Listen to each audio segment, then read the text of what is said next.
Hello friends, welcome to my channel the study hub. उम्मीद है आप लोग घर पर होंगे और स्वस्थ एवं सुरक्षित होंगे। आज हम लोग पुनः केमिस्ट्री के एक नए टॉपिक के साथ उपस्थित हुए हैं और आज हम लोग डिस्कस करने वाले हैं organic chemistry and its compound, यानी कार्बनिक रसायन और उनके यौगिक। और ये हमारा आज का टॉपिक नंबर 14 है। अगर इससे पहले की वीडियो को आप देखना चाहते हैं तो हमारे प्लेलिस्ट में जाकर देख सकते हैं। तो चलिए शुरू करते हैं। हमारा आज का पहला प्रश्न है, क्लोरोफॉर्म का अणुसूत्र क्या है? पहला ऑप्शन है CCl4, दूसरा ऑप्शन है CHCl3 और तीसरा ऑप्शन है CH4, चौथा ऑप्शन है C2H6। इस प्रश्न का जो सही उत्तर हो जाएगा वो होगा ऑप्शन नंबर 2, CHCl3। यह जो है क्लोरोफॉर्म का अणुसूत्र है। हमारा अगला प्रश्न है, निम्नलिखित में से कौन सा यौगिक डबल बॉन्ड बनाता है? पहला ऑप्शन है प्रोपाइन, दूसरा प्रोपेनॉल, तीसरा ऑप्शन है प्रोपीन और चौथा ऑप्शन है प्रोपेन। इस प्रश्न का सही उत्तर हो जाएगा ऑप्शन नंबर 3, प्रोपीन। प्रोपीन जो है यह डबल बॉन्ड यौगिक बनाता है। हमारा अगला प्रश्न है, असंतृप्त हाइड्रोकार्बन जिसमें एक या एक से अधिक द्विबंध होते हैं उन्हें क्या कहा जाता है? पहला ऑप्शन है एल्केन, दूसरा एल्काइन, तीसरा एल्कली और चौथा ऑप्शन है एल्कीन। तो इस प्रश्न का जो सही उत्तर हो जाएगा वह होगा ऑप्शन नंबर 4, एल्कीन। असंतृप्त हाइड्रोकार्बन जिसमें एक या एक से अधिक द्विबंध होते हैं उन्हें हम लोग एल्कीन कहते हैं। हमारा अगला प्रश्न है, 4 कार्बन परमाणुओं वाले हाइड्रोकार्बन के साथ जुड़ने वाला उपसर्ग है? पहला ऑप्शन है हेप्ट, दूसरा ब्यूट, तीसरा प्रोप और चौथा है एथ। यहाँ पे हेप्टोन, ब्यूटेन, प्रोपेन, एथेन इस तरह का ये शॉर्ट फॉर्म में दिया हुआ है। इस प्रश्न का जो सही उत्तर हो जाएगा वो होगा ऑप्शन नंबर 2, ब्यूटेन यानी ब्यूट। हमारा अगला प्रश्न है, निम्नलिखित में से कौन सा प्रोपेनॉल में कार्यात्मक समूह है? पहला ऑप्शन है कार्बोक्सिलिक एसिड, दूसरा एल्डिहाइड, तीसरा ऑप्शन है अल्कोहल और चौथा ऑप्शन है कीटोन। तो इस प्रश्न का जो सही उत्तर हो जाएगा वह होगा ऑप्शन नंबर 4, कीटोन। हमारा अगला प्रश्न है, मीथेन में कितने एकल बंध मौजूद होते हैं? पहला ऑप्शन है 6, दूसरा 5, तीसरा 4, चौथा ऑप्शन है 7। तो इस प्रश्न का जो सही उत्तर हो जाएगा वह होगा ऑप्शन नंबर 3 यानी 4। मीथेन में जो है एकल बंध 4 एकल बंध मौजूद होते हैं। हमारा अगला प्रश्न है, इनमें से कौन एक असंतृप्त हाइड्रोकार्बन है? पहला ऑप्शन है एथेन, दूसरा ब्यूटेन, तीसरा बेंजीन, चौथा मीथेन। तो इस प्रश्न का सही उत्तर हो जाएगा वह होगा ऑप्शन नंबर 3, बेंजीन। इथेन में एक असंतृप्त हाइड्रोकार्बन इनमें से कौन एक असंतृप्त हाइड्रोकार्बन है? तो इस प्रश्न का सही उत्तर हो जाएगा ऑप्शन नंबर 3, बेंजीन। हमारा अगला प्रश्न है, निम्न में से कौन सा संतृप्त हाइड्रोकार्बन है? पहला ऑप्शन है मीथेन, दूसरा एसिटिलीन, तीसरा प्रोपिलीन और चौथा है ब्यूटाडाइन। तो इस प्रश्न का सही उत्तर हो जाएगा ऑप्शन नंबर 1, मीथेन। मीथेन जो एक संतृप्त हाइड्रोकार्बन है। हमारा अगला प्रश्न है, निम्न में से कौन सी यौगिक में डबल बॉन्ड है? पहला ऑप्शन है एसिटिलीन, दूसरा एथिन, तीसरा इथेन, चौथा ऑप्शन है मीथेन। इस प्रश्न का जो सही उत्तर हो जाएगा वह होगा ऑप्शन नंबर 2, एथिन। एथिन में जो है डबल बॉन्ड मौजूद होता है। हमारा अगला प्रश्न है, इनमें से कौन सा एक असंतृप्त हाइड्रोकार्बन है? पहला ऑप्शन है ब्यूटेन, दूसरा पेंटेन, तीसरा इथाइन, चौथा प्रोपेन। तो इस प्रश्न का सही उत्तर हो जाएगा ऑप्शन नंबर 3, इथाइन। इथाइन में भी जो है वह इथाइन भी एक असंतृप्त हाइड्रोकार्बन है। हमारा अगला प्रश्न है, बेंजीन के एक अणु में कितने दोहरे आबंध होते हैं? पहला ऑप्शन है 3, दूसरा ऑप्शन है 4, तीसरा ऑप्शन है 2 और चौथा ऑप्शन है 1। इस प्रश्न का जो सही उत्तर हो जाएगा वह होगा ऑप्शन नंबर 1, 3। बेंजीन के एक अणु में 3 दोहरे आबंध होते हैं। हमारा अगला प्रश्न है, गर्म हवा के गुब्बारों में कौन सी गैस प्रयोग की जाती है? गर्म हवा के गुब्बारों में कौन सी गैस प्रयोग की जाती है, जिसको हम लोग हॉट एयर बलून बोलते हैं? उनमें कौन सी गैस प्रयोग किया जाता है? पहला ऑप्शन है हीलियम, दूसरा प्रोपेन, तीसरा कार्बन डाइऑक्साइड और चौथा नाइट्रोजन। तो इस प्रश्न का सही उत्तर हो जाएगा ऑप्शन नंबर 1, हीलियम। अभी इसमें हीलियम के साथ साथ हाइड्रोजन गैस का भी यूज़ किया जाता है। हमारा अगला प्रश्न है, बिल्डिंग के लिए इथाइन और डैश का मिश्रण उपयोग किया जाता है? हमारा पहला ऑप्शन है एथेनॉल, दूसरा ऑप्शन है ऑक्सीजन, तीसरा कार्बन डाइऑक्साइड और चौथा हवा। तो बिल्डिंग के लिए इथाइन के साथ जिसका मिश्रण किया जाता है वह है ऑप्शन नंबर 2 यानी ऑक्सीजन।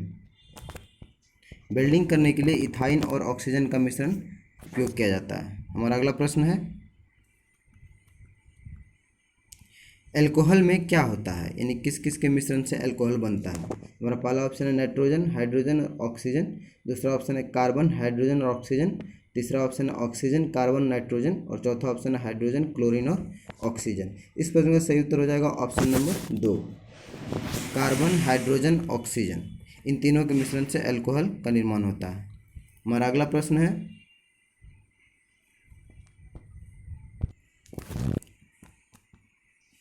अगला प्रश्न है क्वेश्चन नंबर 15, निम्नलिखित में से किसका प्रयोग टिंचर, आयोडीन, खांसी सिरप और कई टॉनिक तैयार करने में किया जाता है।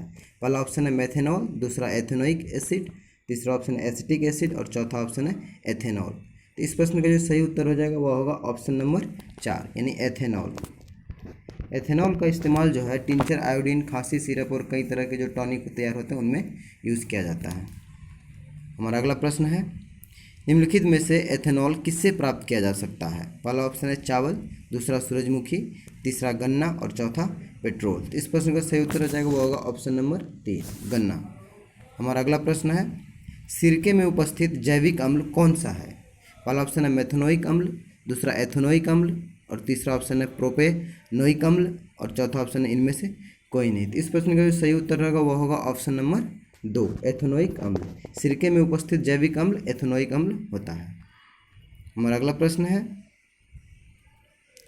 निम्न में कौन सा कार्बनिक अम्ल है। पहला ऑप्शन है सिट्रिक अम्ल, दूसरा सल्फ्यूरिक अम्ल, तीसरा नाइट्रिक अम्ल और चौथा फास्फोरिक अम्ल। इस प्रश्न का जो सही उत्तर हो जाएगा वह होगा ऑप्शन नंबर 1 सिट्रिक अम्ल।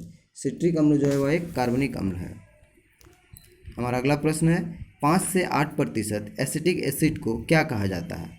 पहला ऑप्शन है सिरका, दूसरा एथेनॉल, तीसरा एस्टर और चौथा ग्लाइसियल एसिटिक एसिड। इस प्रश्न का जो सही उत्तर हो जाएगा वह होगा ऑप्शन नंबर 1 यानी सिरका। हमारा अगला प्रश्न है औद्योगिक उपयोग के लिए उत्पादित एथेनॉल के दुरुपयोग को रोकने के लिए इसमें किस जहरीले पदार्थ को मिलाकर इसे पीने के लिए अनुपयुक्त बनाया जाता है। यानी औद्योगिक उपयोग करने के लिए जो एथेनॉल का निर्माण होता है उसके दुरुपयोग करने के लिए उसमें किस जहरीले पदार्थ को मिलाकर इसे पीने के लिए अनुपयुक्त बनाया जाता है। पहला ऑप्शन है हमारा मिथेनॉल, दूसरा एसीटोन, तीसरा एस्टर और चौथा एथेनॉल। तो इस प्रश्न का जो सही उत्तर हो जाएगा वह होगा ऑप्शन नंबर 1 मिथेनॉल। हमारा अगला प्रश्न है टार्टेरिक एसिड किसका एक घटक है। पहला ऑप्शन है वॉशिंग सोडा, दूसरा सिरिका, तीसरा बेकिंग सोडा, चौथा ऑप्शन है बेकिंग पाउडर। तो इस प्रश्न का जो सही उत्तर हो जाएगा वह होगा ऑप्शन नंबर 4 बेकिंग पाउडर। इमली और अंगूर में टार्टरिक एसिड ही पाया जाता है। हमारा अगला प्रश्न है किस अम्ल में वृद्धि होने के कारण मांसपेशियों में ऐंठन आ जाती है। पहला ऑप्शन एसिटिक अम्ल, दूसरा लैक्टिक अम्ल, तीसरा फॉर्मिक अम्ल, चौथा मैलिक अम्ल। इस प्रश्न का सही उत्तर हो जाएगा वह होगा ऑप्शन नंबर 2 लैक्टिक अम्ल। जब हमारे मांसपेशियों में जो है लैक्टिक अम्ल का जमाव हो जाता है उसकी वजह से मांसपेशियों में जो है ऐंठन हो जाती है या दर्द अधिक करने लगती है। हमारा अगला प्रश्न है निम्नलिखित में से सबसे दुर्बल अम्ल कौन सा है। पहला ऑप्शन है फॉर्मिक अम्ल, दूसरा बेंजोइक अम्ल, तीसरा ऑक्जेलिक अम्ल और चौथा हाइड्रोक्लोरिक अम्ल। इस प्रश्न का जो सही उत्तर हो जाएगा वह होगा ऑप्शन नंबर 2 बेंजिक अम्ल। सबसे दुर्बल अम्ल किस इन चारों में से सबसे दुर्बल अम्ल बेंजोइक अम्ल है।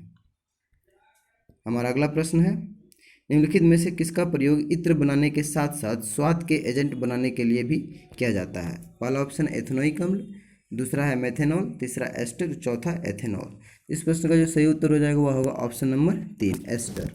एस्टर का प्रयोग जो है इत्र बनाने के साथ साथ स्वाद के एजेंट के रूप में भी किया जाता है। हमारा अगला प्रश्न है एक चींटी के डंक में कौन सा अम्ल होता है। पहला ऑप्शन है मेथेनोइक अम्ल, दूसरा टार्टरिक अम्ल, तीसरा ऑप्शन ऑक्जेलिक अम्ल और चौथा सर्ट्रिक अम्ल। इस प्रश्न का जो सही उत्तर हो जाएगा वह होगा ऑप्शन नंबर 1 मेथेनोइक अम्ल। हमारा अगला प्रश्न है शीतल पेय पदार्थों में शामिल अम्ल कौन सा है। शीतल पेय से यहाँ हमारा मतलब कोल्ड ड्रिंक वगैरह जो होता है वो। पहला ऑप्शन है कार्बोनिक अम्ल, दूसरा टार्टरिक अम्ल, तीसरा साइट्रिक अम्ल और चौथा ऑक्जेलिक अम्ल। इस प्रश्न का सही उत्तर हो जाएगा ऑप्शन नंबर 1 कार्बोनिक अम्ल। हमारा अगला प्रश्न है फिनोप्थिलीन को सिरके में डालने पर घोल किस रंग का हो जाता है? पहला ऑप्शन है गुलाबी, दूसरा नीला, तीसरा लाल, चौथा रंगहीन। तो इस प्रश्न का सही उत्तर हो जाएगा वो होगा ऑप्शन नंबर 4, रंगहीन। हमारा अगला प्रश्न है, ग्लूकोज के कितने कार्बन अणु होते हैं? पहला ऑप्शन है 6, दूसरा 7, तीसरा 4, चौथा 5। इस प्रश्न का सही उत्तर हो जाएगा ऑप्शन नंबर 1 यानी 6। ग्लूकोज के कितने कार्बन अणु होते हैं? तो 6 अणु होते हैं, कार्बन अणु होते हैं। हमारा अगला प्रश्न है, प्रकाश ऊर्जा से पानी के अणु के विखंडन की प्रक्रिया को क्या कहा जाता है? पहला ऑप्शन है विकिरण अपघटन, दूसरा है विद्युत अपघटन, तीसरा प्रकाश अपघटन और चौथा ऑप्शन है ताप अपघटन। इस प्रश्न का सही उत्तर हो जाएगा ऑप्शन नंबर 2, विद्युत अपघटन। प्रकाश ऊर्जा से पानी के अणु के विखंडन की प्रक्रिया को विद्युत अपघटन कहा जाता है। हमारा अगला प्रश्न है और ये इस वीडियो का अंतिम प्रश्न है, पानी में एक अम्ल या क्षार का विलय करने को किस नाम से जाना जाता है? पहला ऑप्शन अपघटन अभिक्रिया, दूसरा ऑप्शन है ऊष्माक्षेपीय अभिक्रिया, तीसरा ऑप्शन है उदासीन अभिक्रिया और चौथा ऑप्शन है ऊष्माशोषी अभिक्रिया। इस प्रश्न का जो सही उत्तर हो जाएगा वह होगा ऑप्शन नंबर 2, ऊष्माक्षेपी अभिक्रिया। तो ये थे हमारे 30 महत्वपूर्ण केमिस्ट्री के प्रश्न। अगर इसी तरह का वीडियो टॉपिक वाइज आप रोजाना देखना चाहते हैं तो हमारे चैनल द स्टडी हब को सब्सक्राइब करें और बगल में रहे बेल आइकन को प्रेस कर दें, जिससे कि हमारे आने वाली वीडियो का सभी नोटिफिकेशन आपको प्राप्त हो सके। जय हिंद, जय भारत।